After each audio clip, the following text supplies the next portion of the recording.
नमस्कार। दिव्य ज्योतिष परामर्श केंद्र में आप सभी लोगों का हृदय से स्वागत है। प्रिय मित्रों, बात जब किसी भी व्यक्ति के, चाहे वो स्त्री हो या फिर पुरुष, चरित्र की होती है, तो इसके लिए मुख्य रूप से दो ग्रह जिम्मेदार होते हैं, एक शुक्र और दूसरा चंद्रमा। शुक्र और चंद्रमा जब ये दोनों ग्रह किसी न किसी रूप में कहीं न कहीं से पीड़ित होंगे तो निसंदेह आपके चरित्र का हनन होगा, आपकी बदनामी अवश्य होगी। आप ऐसे किसी न किसी प्रेम प्रपंच में पड़ेंगे जिसकी वजह से आपको बदनाम किया जा सकता है, या आप वास्तव में उस कुकृत्य को करके बदनामी का रास्ता स्वयं तैयार कर लेते हैं। ऐसे स्थिति में जन्म कुंडली में शुक्र और चंद्रमा दोनों का शुभ एवं बलवान होना नितांत आवश्यक है। न शुक्र पीड़ित होना चाहिए और न ही चंद्रमा पीड़ित होना चाहिए। शुक्र अगर पीड़ित भी है परंतु चंद्रमा सही हो तो कहीं न कहीं जब चरित्र हननता की बात आएगी, चरित्र के हनन की बात आएगी, तो आप मन द्वारा उस पर विजय अवश्य प्राप्त करेंगे।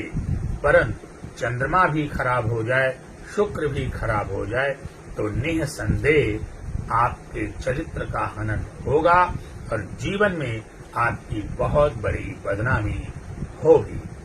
अब जैसे शुक्र नीच का हो जाए या फिर नीच के घर में चला जाए, उसके साथ राहु और केतु की युति बन जाए, तो ऐसी स्थिति में कभी कभी ये देखने में आता है कि अपने जाति से हट करके लोग अपने जाति से निम्न जाति में जाकर के प्रेम प्रपंच में फंसते हैं।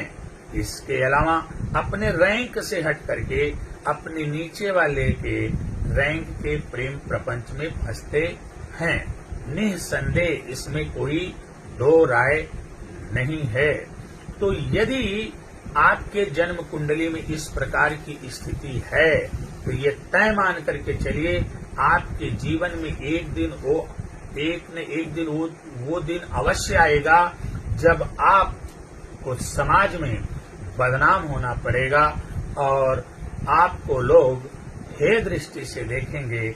आप उनकी नजर में गिरेंगे ही गिरेंगे, स्वयं की नजर में भी गिर सकते हैं। ऐसी स्थिति में यदि राहु और केतु की महादशा भी चल रही हो तो आप प्रेम प्रपंच में उलझ करके अपने साथ कोई बुरा बर्ताव कर सकते हैं। आप ड्रग्स का सेवन कर सकते हैं, नशीली दवाओं का प्रयोग कर सकते हैं, आप मदिरा का सेवन भी कर सकते हैं। साथ ही साथ स्थितियां और बिगड़ेंगी तो आप आत्महत्या भी कर सकते हैं। ऐसी स्थिति में आपको चाहिए कि आप अपने नैतिक आचरण को बनाकर रखें। यदि आपके जीवन में इस प्रकार की किसी भी समस्या का सूत्रपात हुआ है तो फिर किसी अच्छे ज्योतिषी से, गुरु से परामर्श लेकर के आप अपने आप को सही कर लीजिए, अन्यथा आपको पछताना पड़ेगा।